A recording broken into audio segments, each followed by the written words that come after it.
Peace and praise, blessed ones. BLAiR here, and this is my review for the It series. Welcome to Derry. I wanted to give it some time before I went over it. I know there's people who are still trying to catch up.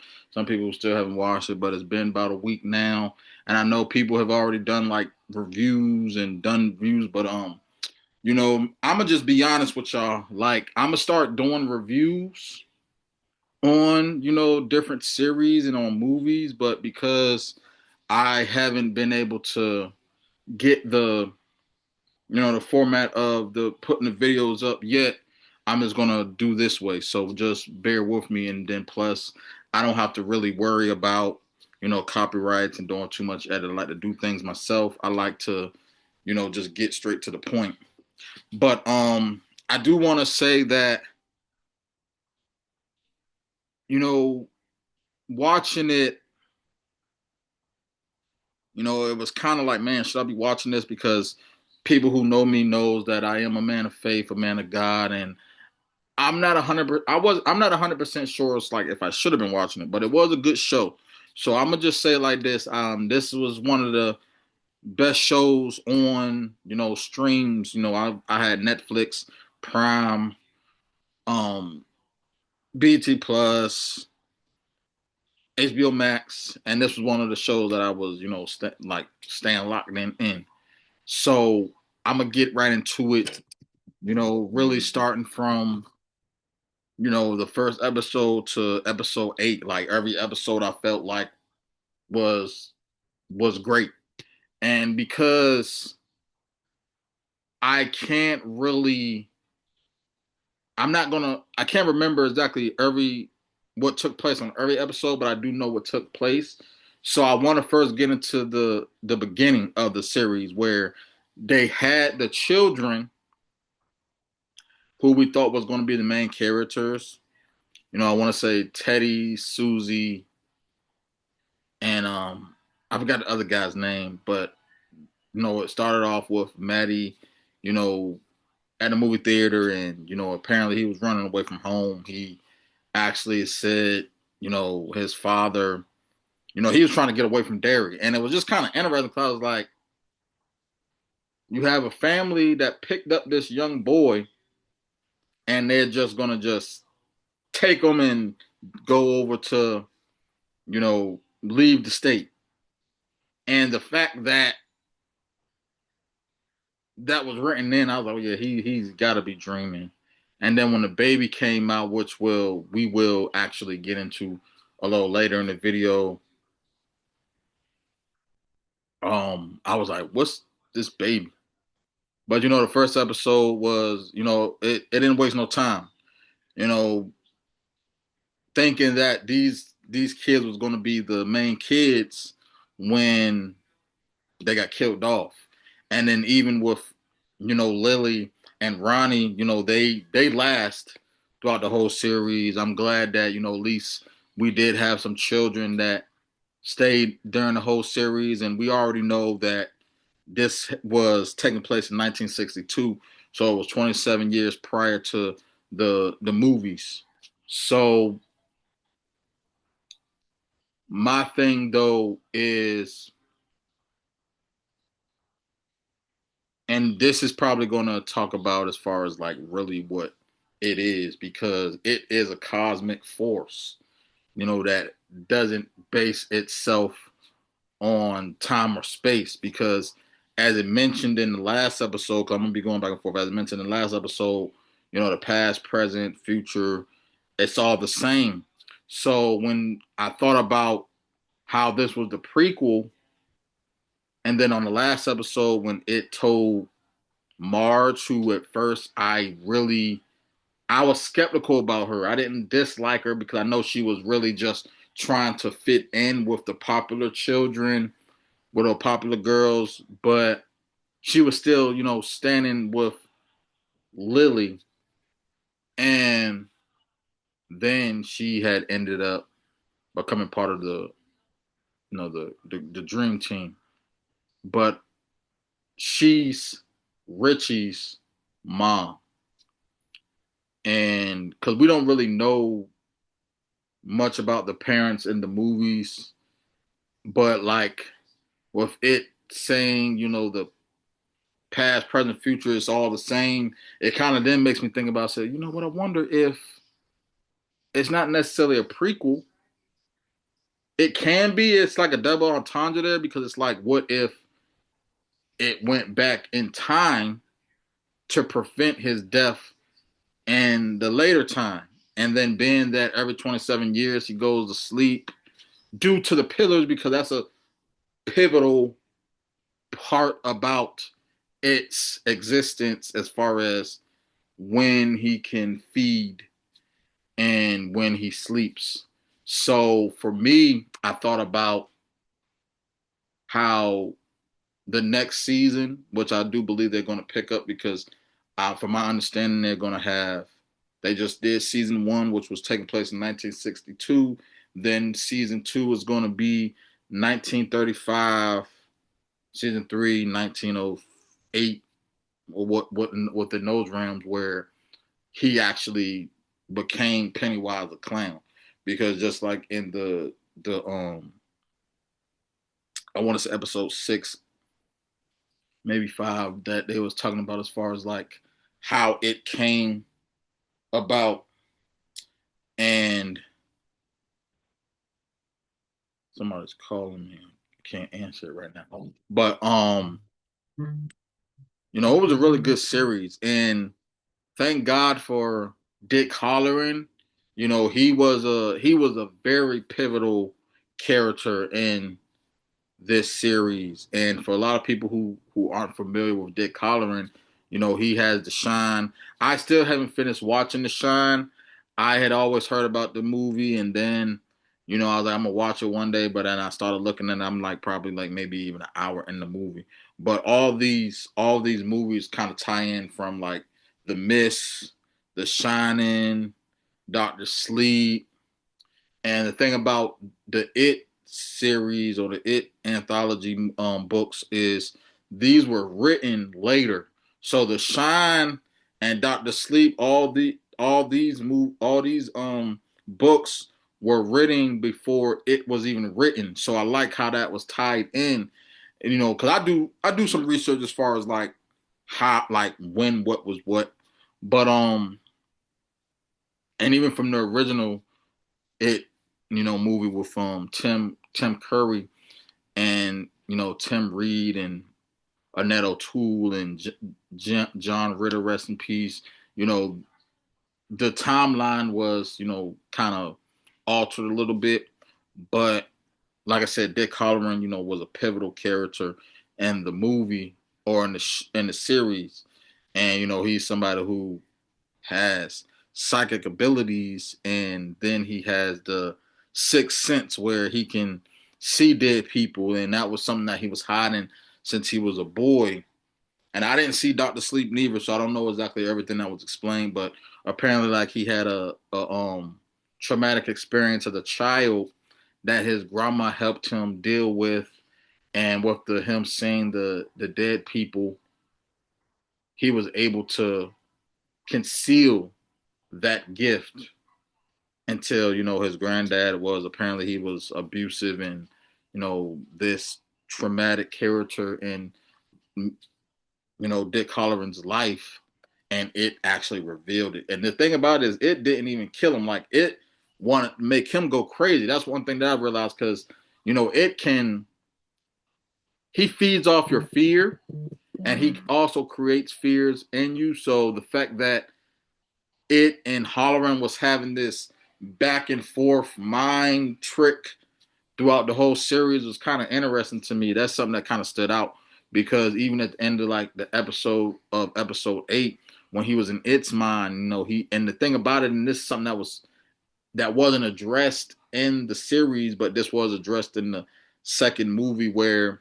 he when he takes form of a being, whether it's a horse, a clown, a falcon, whatever it is he takes form of, he has to obey that law of the creature. So the fact that when he got shot in the head, and he was able to rejuvenate it. Like he was still moving slow and stuff, trying to crawl. It was remarkable. But for me, I'll like I didn't see nothing wrong with the series at all. I mean, like I said, it's a little intense because children are being killed and eaten, and then even in the episode 7 with the black spot, that was the catastrophic incident every time before he goes to sleep where a big massacre happens, just like in 1935, just like in 1908. These massacres are going to happen right before he goes back to sleep. And one thing that I will say is that I don't know what's up with James Reamer. That was the major. He I don't know what type of audacity he had. He must have had. I don't know. He must have thought he was Lord Raiden on Mortal Kombat because him as a child experienced what he experienced, knowing what he was knowing based on what Rose had told him as he was younger and he was able to remember things. I don't know what made him think that he was going to have the ability to control it or, conceal him, but he wanted to release it into the world. And the crazy thing about that is he thought he might have been untouchable because imagine if you have an entity that can shift into our fears or create this high animosity land because that was what Derry was. Like Derry makes you forget due to it. Like when it died or it went to sleep, it was almost kind of like people kind of went on with their life. Like when you leave Derry, you forget, and then when it is asleep, you kind of you forget to you don't really forget, but life goes on. Because a lot of the adults they was just kind of like oblivious and they was just kind of like letting things happen. They didn't really care. The police was trash there. A lot of the folks then, like I said, it was a predominantly white, you know, town. But the thing about it is with it, there's a whole video and there's a lot of other videos that explains, his powers and his capabilities and why this, why that. I'm not gonna get into that. This is just mainly just my review. Like I said, it was a great show. I'll give it a 10 out of 10 only because I didn't think anything was wrong with it. You know, I mean it's intense. Like what made it good really was just a suspense. Aside from the children being killed and eaten and the black military and all the black characters on in the series pretty much died. Not the main characters, but just a lot of the people who was a part of the military. Dick Halloran and Hanlon, and of course Will and Charlotte. They all survived, but like all the other black characters, well, also Ronnie and her father, Hank, and the grandmother who was in some of the series. But I felt like a lot of people don't know this, but it gets into your mind. So before you even seen the clown, you would see it and what it was capable of. Like with Ronnie, never knowing her mother or meeting her mother. I mean, I'm sure there was pictures, so it was able to take on the impression of Ronnie's mom because apparently she died at birth. So when Ronnie was in bed and you know it started turning red and then she came out and everything was bleeding and wet and all that stuff and she was just like you tore me up and then that's one of Ronnie's fears. Ronnie feared that hey, because of her mother's dead, and that's a whole traumatic thing in itself, just being a child not knowing your mother. Because one thing that people don't know, and I'm gonna get into this, is that when a woman is pregnant and a woman is giving birth, that's the closest to death that they will be, and that's You can look that up. I mean, that's I haven't really found it where it was in the Bible, but that was one of the reasons why you know women go through those things, and you know it's sad. And even with Lily, we never really got a look at how her father actually looked, and maybe we'll find out in the next season if he's in that. But you know, the grocery scene. I think this is episode 2 or 3, and all this creepy stuff was going on. That was scary. Like everybody like, and then the one guy was like behind her, like creeping in behind her, and then when she got stuck in the aisles where they crossed over, and then her friends was all on the cereal boxes, and then her, seeing her dad in the pickle jar and crashing, and it was like, man, like the thing about it is the logic sense of it is when somebody is experiencing something like that, you of course you'd be like, okay, what's wrong with you? But of course, this was in the '60s, and even now, I mean, I'm sure if somebody was like, well, maybe me, just me personally, if somebody was telling me that they were seeing ghosts, or they was seeing things, or dealing with something that's like unbelievable, I mean, I'm always gonna kind of like think about it, because mental health is a thing and demons are real.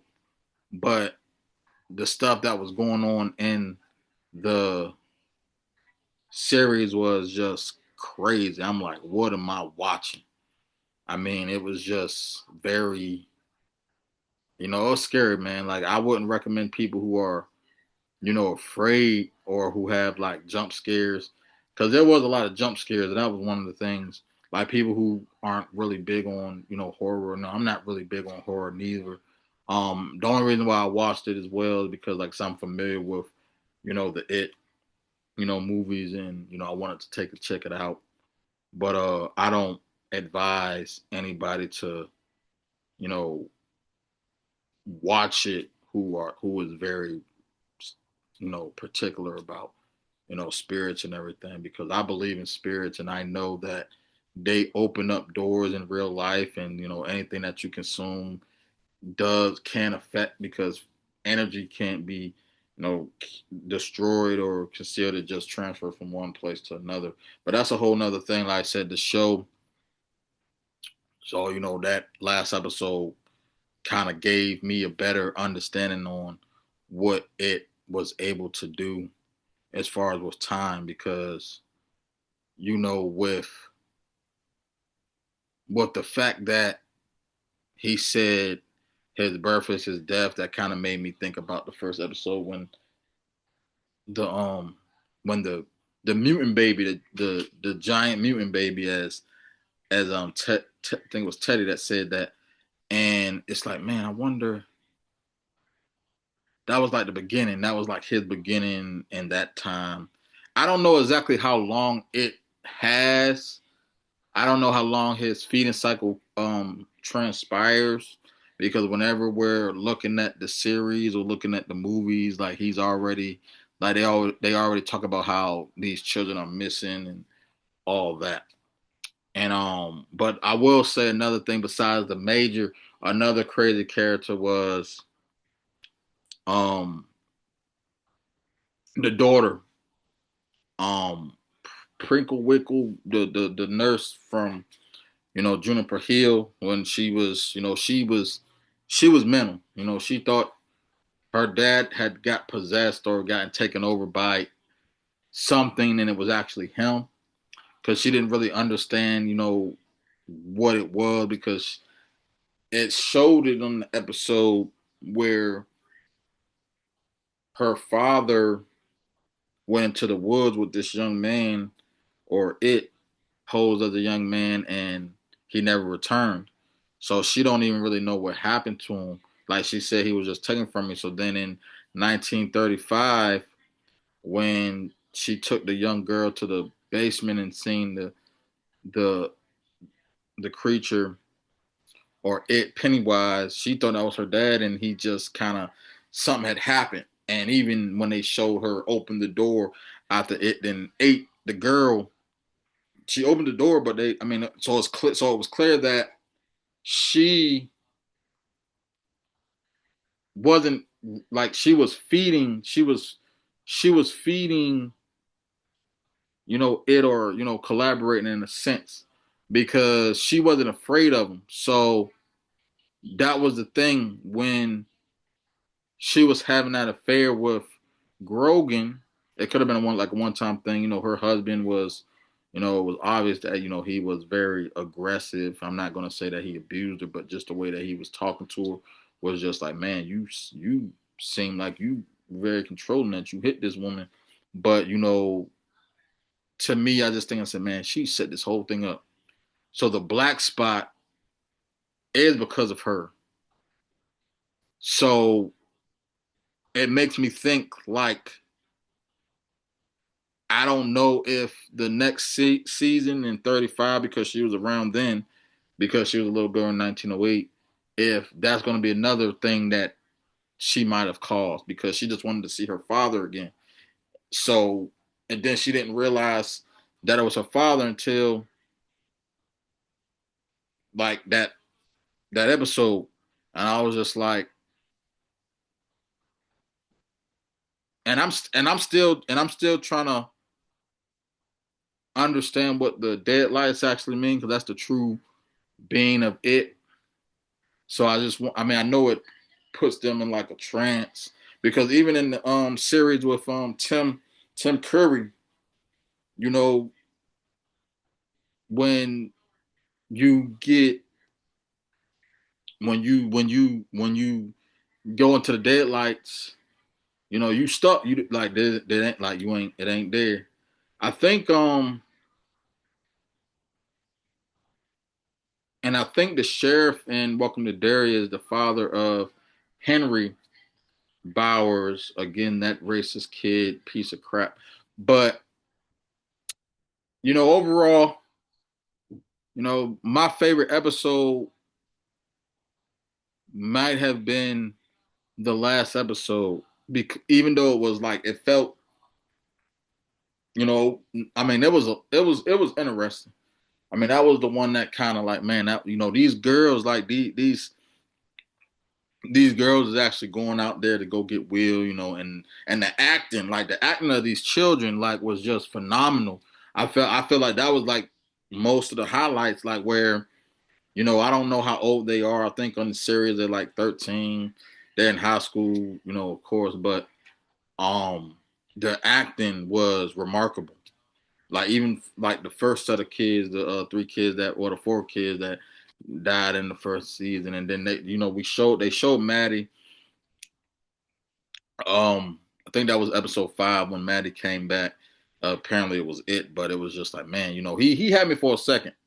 But then I started questioning it when he said he would rather go back to the sewers than back to his dad. Cause I'm like, why?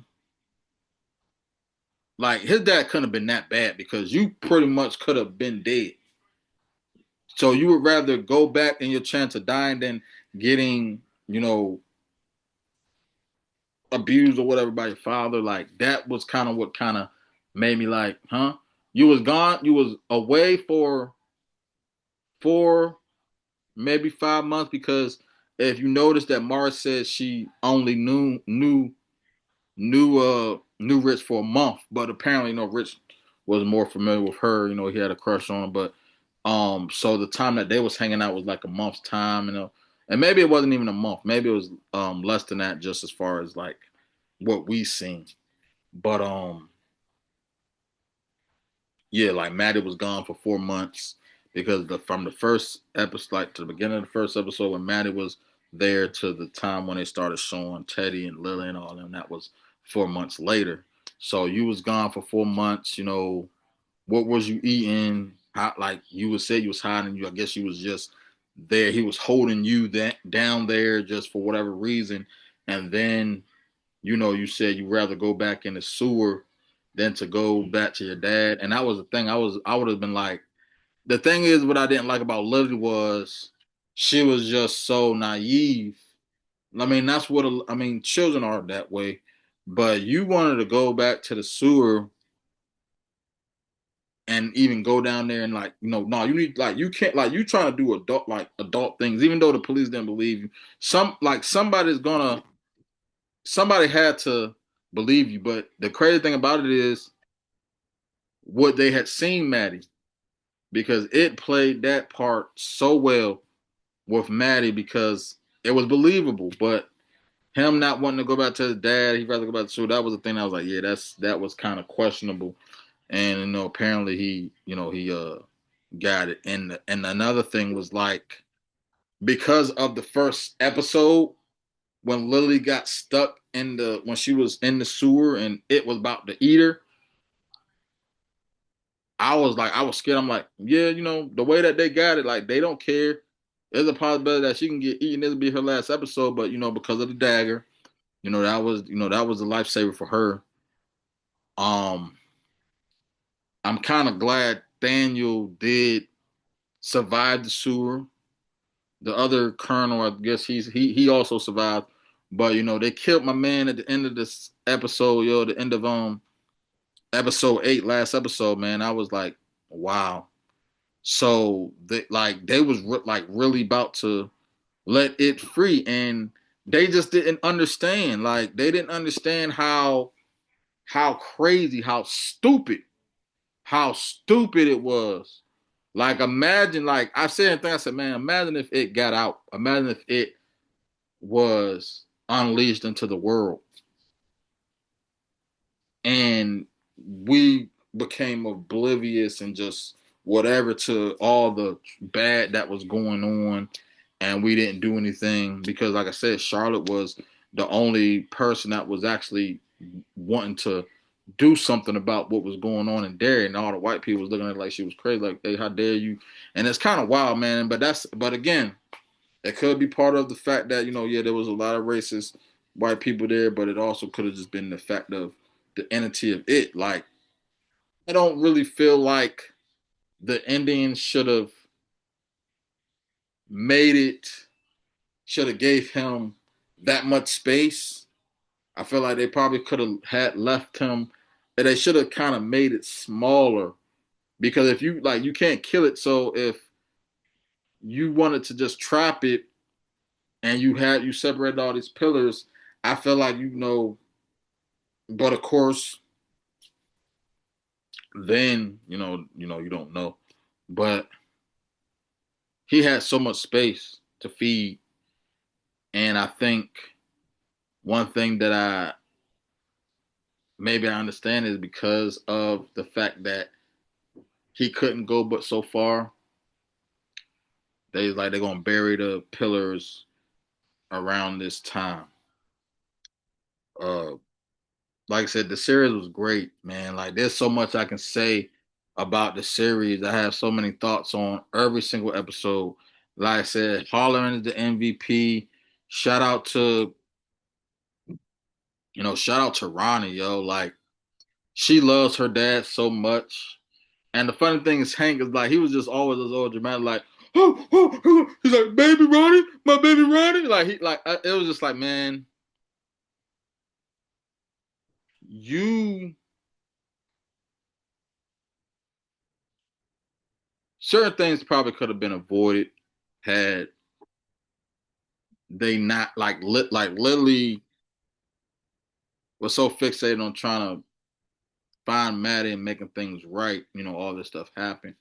Dick was following orders, so he was, just listening to the major as far as just getting to his mind and everything. I mean, he had, some some privileges because of that.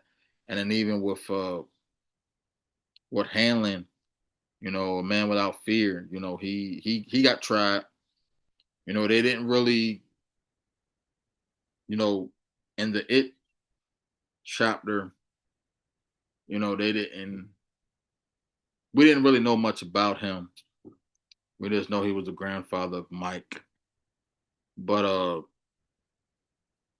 like I said, anybody like I do it'll be cool that they pick up season two. I'll be interested to know what other what season two is going to look like because of course, I mean, I wasn't around in '62. I wasn't around in I'm not going to be around 35. But I wonder how they're going to how the format of everything's going to look.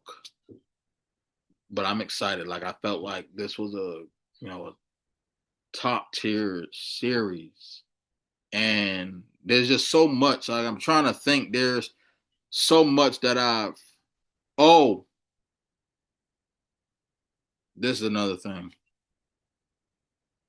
and maybe I haven't been able to experience this. I remember when I was a child, like when I was in my teens and stuff. I mean, yeah, my parents didn't always like my parents. I wasn't around my parents neither, but I'm just like, man, y'all, these kids just they on adventures. Like they going in sewers, they staying out late at night, and maybe it's something that they didn't show on the show, but the fact that you know, I mean, Ronnie had got reunited with her dad, and he didn't want her going out, but she still ended up going out. I didn't like that Will got smacked by his dad, even though I understand, but like that's just the power of it. Like you have when you encounter an entity like that, it's almost like you get possessed. It's just like with the dagger. The dagger was like the ring on Lord of the Rings because you kind of start getting so attached to it. It's so powerful. You get attached to it, then it starts changing your attitude and your mood. So thank God for that friend group. Like the girls, they saved the day.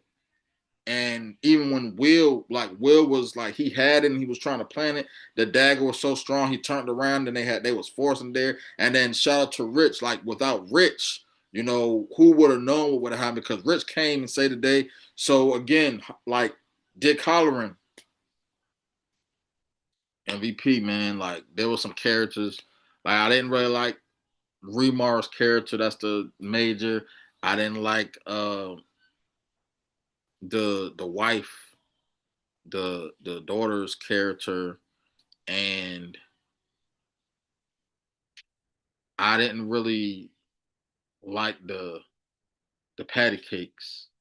I didn't want them to like, die or nothing, but I was like, yeah, they need like I was hoping that after they thought Lily had cut out Marge's eye that they would like left like kind of would have like left it alone. But bullies are gonna be bullies and kids are just like, man, I don't think kids I mean, of course in those times it's a little bit different, but kids are cruel. Like they're making fun of the girl dad and like with the pickles and everything. That was another thing that kind of like made me like, I said kids are disgusting. Like I never been like mean like that. I never been somebody who picked on anybody. Me and my brothers, me and my friends, we make jokes and stuff like that. But what stuff like that, that's like something traumatic. And Lily lost her dad, and she blamed herself for a lot of the things that had happened. Like she blamed herself for her dad's death. She blamed herself with Maddie disappearing and dying, and it was just like you know again children. So that's why it's also important.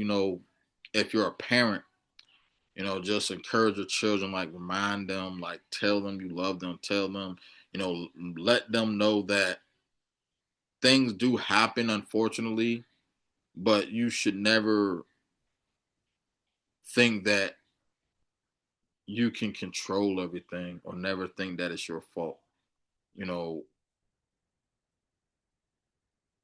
But I understand. And like I said, she didn't like at one point, I guess it was just like her and Marge was close. And then, some way Marge, and the patty cakes. And she was really trying to do the right thing. I think Marge was still, trying to fit in with the patty cakes and still be Lily's friend, but she was conflicted because, like I said, they're the popular girls, and then Lily was the crazy one or whatnot. But like, I think it was a good way to introduce the series, and I hope the season two get picked up because I already looked it up and it's like that's how they're gonna do it. Like season two is gonna be 35. Season three is gonna be 08, 1908, and it just makes me think about it's like, man, I wonder if this is actually gonna be him going back in time again. Because well, and his to it's not going back in time. All this stuff is going on simultaneously. But like to us, this is like prequels and stuff. But like, why are they moving backwards? Why they didn't just do it from 1908 to 35 to 62? But you know, episode 8, if y'all was paying attention, for those who did watch, that is a way that's kind of how they that's how that was explained. But yeah, man, like the show was great. I feel like for people who aren't too familiar with it, you can probably watch the. It's still good that you watch the movies first because then you probably won't know because that last episode is very pivotal to what's to come later. So it explains a little bit more as far as like what's going to lead into it because you won't really know who's who if you don't watch the movies first. But I'm interested to see like if Lily's parents, even Maddie's dad, because we didn't see Maddie's dad. Like we didn't like we ended up seeing Teddy and Susie's dad on the episode when Hank was going to getting put on the Shawshank bus. A lot of people thought it like I watched a lot of reaction videos, and I seen at first a lot of people first thought it was the husband that Hank was having an affair with his wife, but then he's like, you want to rap for what you did to my kids, and I'm like, dang, he's about ready to like kill him, and that only I'm not gonna say don't happen now, but that only happens in those times. Like you're gonna be in front of witnesses and police, and you actually gonna try to shoot black man dead, and I don't even know if the man got arrested. Like they just kind of like took the gun and like kind of like held him, did that. But you know, again, the sheriff didn't. The sheriff was, a jerk, for real, because you was getting pressured into making this man, guilty, and the fact that he had to leave Derry because you was trying to get, you know, reappointed as sheriff, and then you got fired because apparently he got away. But somewhere down the line, he ended up getting reinstated because if y'all seen the movie, like his I didn't realize that he was a Bowers until like when it was taking his name off the window. But if you saw the movies, like I said, Henry Bowers is the son of a police officer. They didn't really show that much, and they didn't really have anything on Bowers in the original It movie, or they say it was a series, but I just know it as a movie with John Ritter and Tim Curry. But I think this this series of It that's following the two movies is very pivotal. So I would like for those who are interested to look at it. You can binge it now because you know it's definitely one of those shows where you want to watch it all the way through. It's just like when I was looking at Cobra Kai or you know um Cobra Kai where well actually I think yeah Cobra Kai well yeah you binge that like you can't get enough of it. I couldn't wait until next episode. And the thing what I like about this series as well, and I don't know if a lot of people noticed this, but the end credits had the trailer after the end credits, it had like the making of. So that was one thing that stood out as well. Like I said, from the first episode to the last episode, they had like except for the last episode, every episode had they explained, how. Well, actually, the last episode had too, but they explained, the detail as far as like what it was going to be. And the first episode, when they killed off those kids, they explained like, "Hey, look, like it ain't like we knew that it was gonna like it wasn't gonna die this series, but again, the last episode kind of explains more of why it was done this way. So I'm interested to see what's to come next. Hopefully they'll be able to. Hopefully the next season will pick up next year, maybe before the end of the year, because this was 8 episodes. They didn't have a break like a lot of the series have, where they'll have like 4 episodes and then they'll take a week off, or they'll have like 5, 7 episodes and then 2 more weeks or a week off for the last. But 8 weeks, 8 maybe 9 hours, because episodes were a little bit longer than an hour if you look at the making and behind the scenes script. So I mean, you can finish this in a day, for real, for real. But like I said, like the children, they did an excellent job acting. Holleran's MVP. Shout out to Rich, rest in peace, man. I was sad when, he pulled a Titanic. Like, I like how they did these, how they kind of did these references. Like I said, the dagger that came from the pillars or whatever, that was like the ring from Lord of the Rings. Like Richie, sacrificing himself to save Mars. That was, Titanic style. And I mean, good job, HBO. Good job. I forgot their names, but yeah, Skarsgård, yo, yeah, I'm get an A+ from me. But as always, I say stay productive. This is BLAiR Views, and see y'all next time.